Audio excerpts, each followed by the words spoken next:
Alrighty, we are back again, all prophecy fulfilled, where we are attempting to define the last days biblically. And we're doing that by looking at all the prophets. We have been looking at those two key words, akrith and kates. And no, there are no such words in Malachi.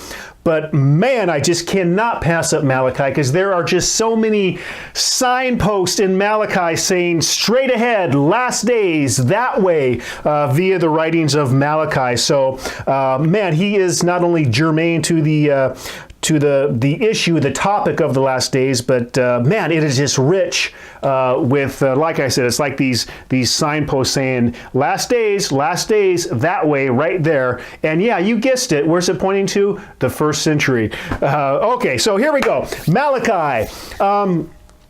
I have often referred to the Old Testament prophets in this series as God's covenant lawyers. I like that term. They are kind of the intermediary between God and his people, and they are continually holding those people accountable to the covenant terms that they are under. So you have some prophets like Isaiah, for example, who seems to paint at times a bit more optimistic and joyful picture when he describes like the new heavens and the new earth, for example, that come after the judgment. Malachi, on the other hand, not so much. He really seems to focus in on the judgment, on the last days judgment, if you will. So here's Malachi, the last covenant lawyer in our Old Testament anyway, in a long line of lawyers, giving an indictment on the nation, on the people, before really a good period of silence ensues. And in chapters 1 and 2, Malachi, or his contemporaries, I guess, they're basically looking at him and saying, they're pleading not guilty. They're to every single charge that Malachi lays out. They're like, what are you talking about? Who, us? And I'm reading it and I'm thinking, really, dudes, where have you been? Whose history are you looking at anyway? Come on, guys. Are those rose-colored glasses you're wearing? And it's kind of funny because, you know what, quite a few times actually in the prophets, and we've looked at these, there's a number of times in Scripture where the prophets actually give the people kind of more or less a little history lesson or a little historical review of themselves, of their history, of Israel, and how time and time again they continued in disobedience and the transgression. And this is just a recurring preaching point of the prophets. And time again, they experience the curses of the covenant under the law. This is just the history of Israel. This is what it is. Go back to Deuteronomy chapter 28 and 32, and you're going to see Moses basically spell it out. He's going to say, okay, here's exactly how your history, people, is going to play out. Obedience will bring blessing. Disobedience will bring curses.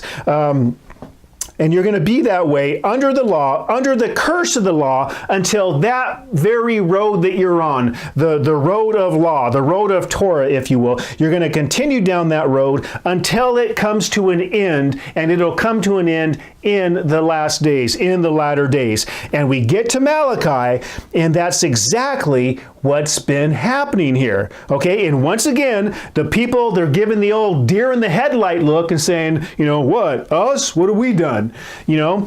So yes, judgment is coming, says God and says Malachi. And you're going to continue to wallow in the mire of the curse, if you will, in your continued transgression until Messiah comes and he puts an end to the curse. And that's the end of the 70 weeks, as you know. So let's pick up in chapter 3, shall we? Malachi chapter 3. There we go. Verse 1, Behold, I send my messenger, and he will prepare the way before me. Now, I probably don't have to tell you that this messenger that is preparing the way is the very same as John the forerunner, aka John the Baptist. Speaking of John, Jesus said this in Matthew 11.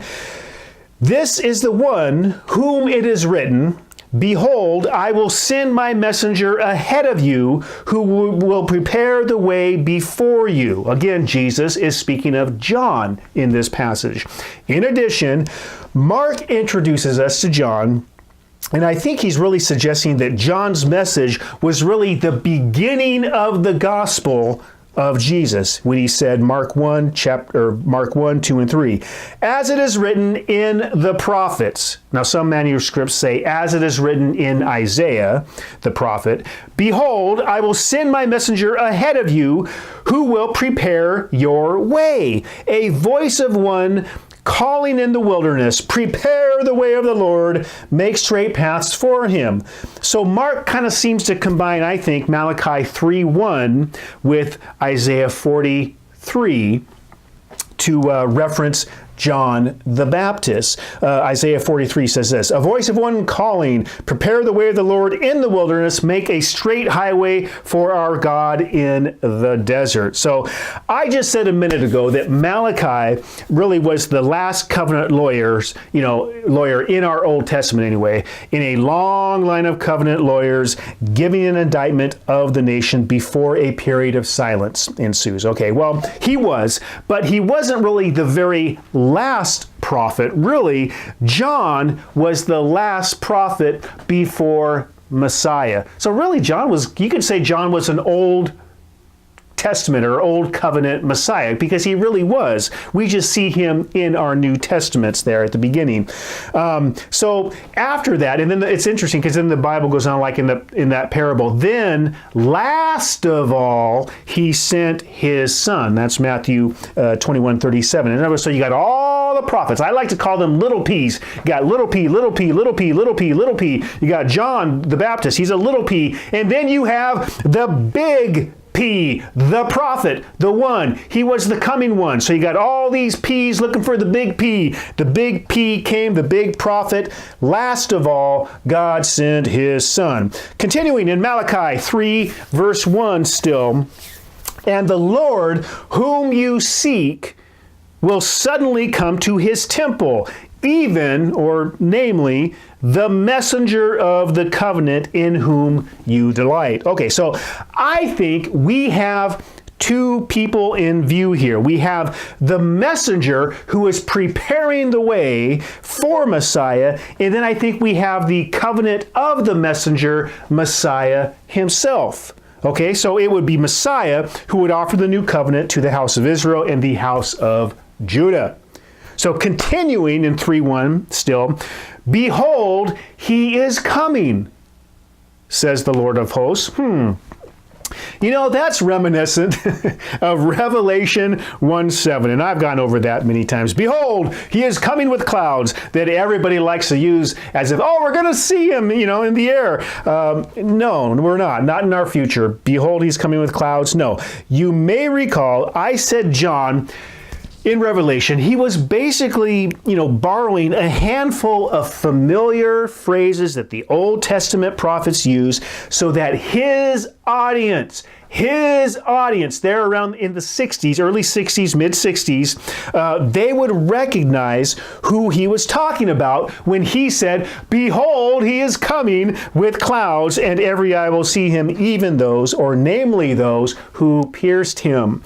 So he drew from, John drew from Zechariah, and he drew from right here in Malachi, because there's Messiah in plain sight. That's interesting. And Malachi says, Behold, he is coming. So Malachi 3:2.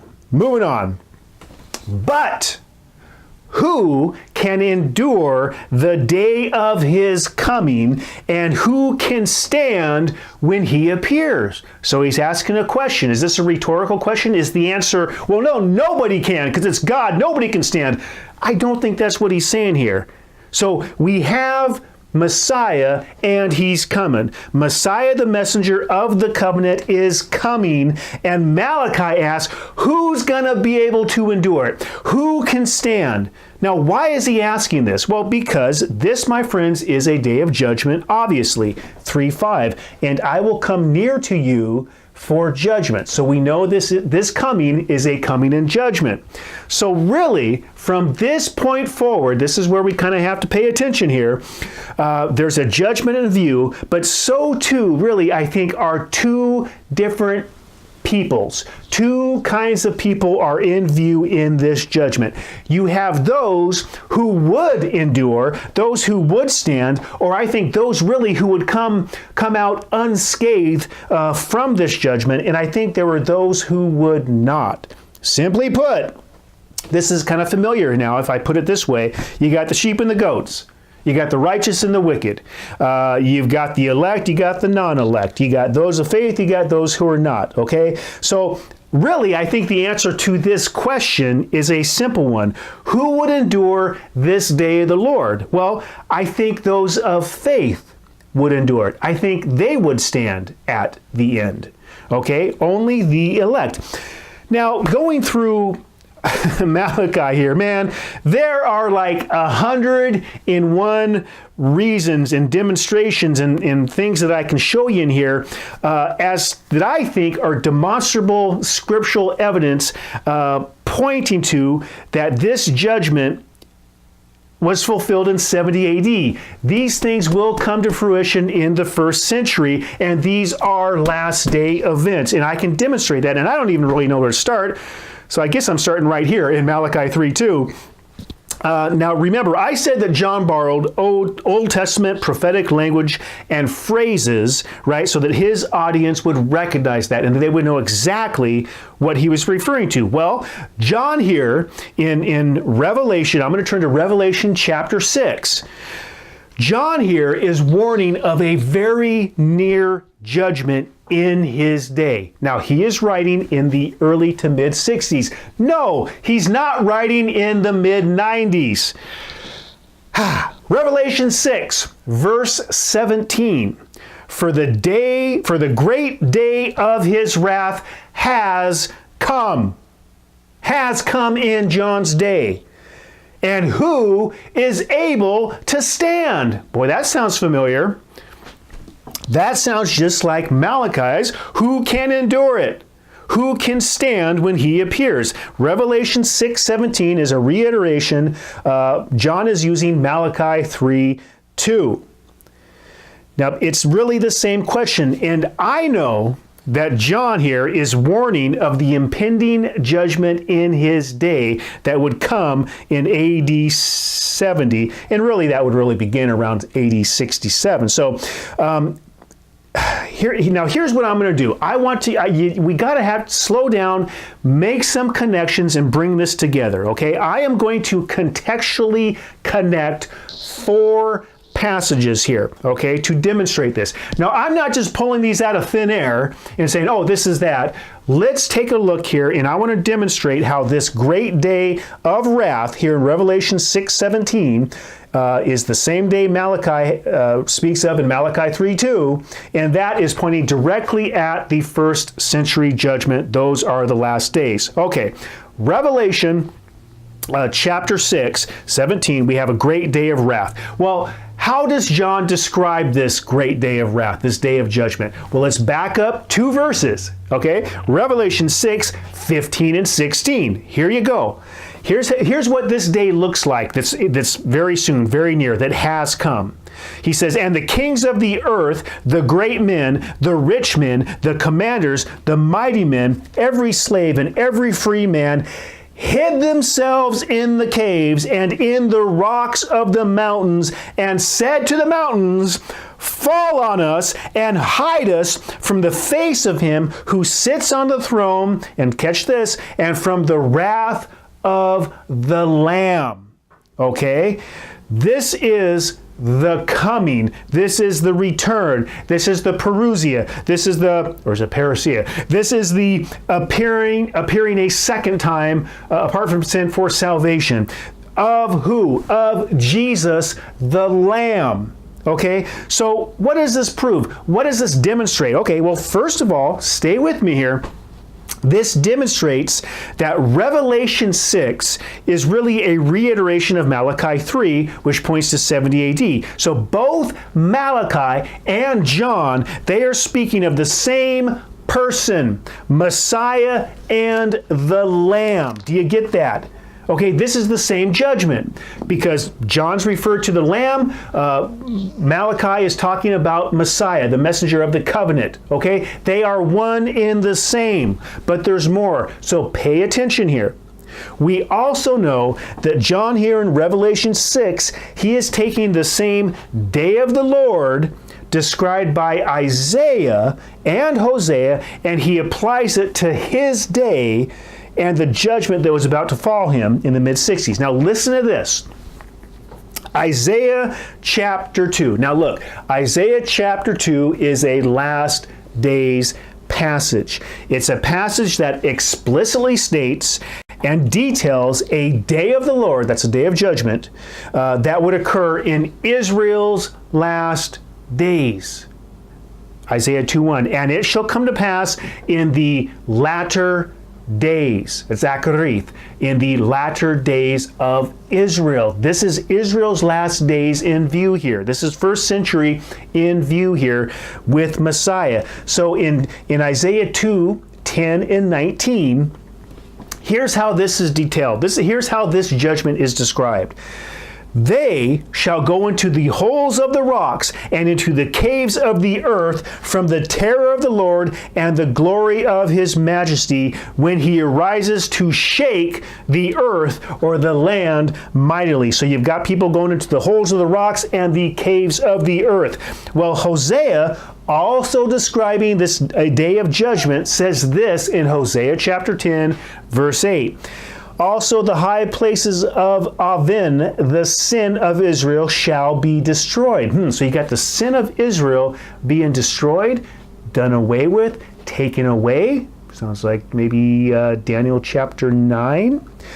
The thorn and the thistle shall grow on their altars. They shall say to the mountains, cover us, and to the hills, fall on us. Now, are you catching this?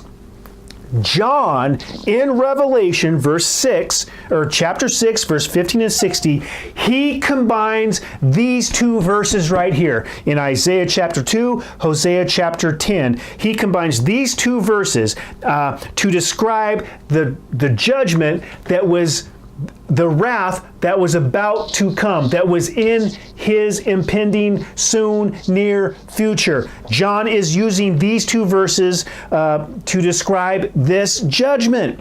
Now, if we were to go and look at Isaiah 2 and Hosea 10, we would see a contextual arrow that I think is pointing directly to Messiah in the last days, where John is at. Okay, and then, now this is kind of the thing that's going to seal it together, so pay attention. I want to wipe away any doubt here. John, here in Revelation 6, he used the very words Jesus himself borrowed from this exact verse that I just read in Hosea to describe what? Well, Jesus was describing a soon impending judgment of his day. Listen to this.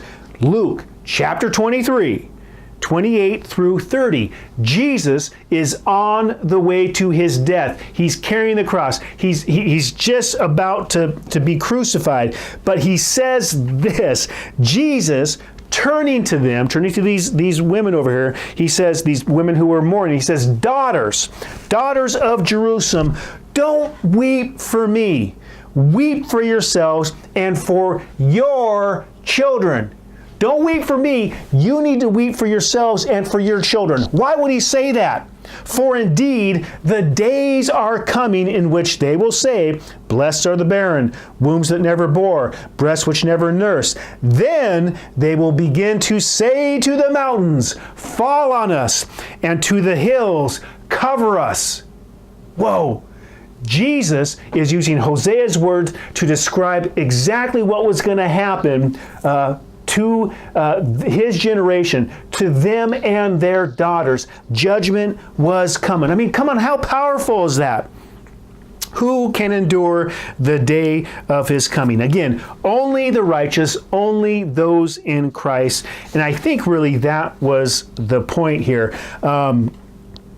You had to enter the ark of Christ before that flood of judgment came. Otherwise, you were going to be swept away in that flood. So that really was the point. Get into the ark of Christ. So judgment was coming. You had these two different people. You have the elect and you had those who were not. And you had to get into that ark of Christ because judgment was coming. And this is where everything is pointing to. Sometimes I tell people, maybe visualize like a bottle in a bottleneck. Okay, so you got the bottle, and it heads this way, and when you get towards the end, it kind of compresses, and everything was in that compression point. Those were the last days. Everything was heading towards that bottleneck when Jesus said, okay, and everyone is, he's talking about the kingdom, and everyone is pressing into it, and those were the last days. But again, judgment was in the scope of Malachi, and you know what? Man, I got so much more to say here. That's only Malachi 3, verses 1 and part of 2. But I don't want to make this like an hour long, so I've got more to go here in Malachi. So I think I'm going to cut it off right there, and next lesson we're going to wrap up Malachi, and we will be into the New Testament. Okay, that's it for now. We will see you next round. Thanks for sticking with me on this, and take care. Adios.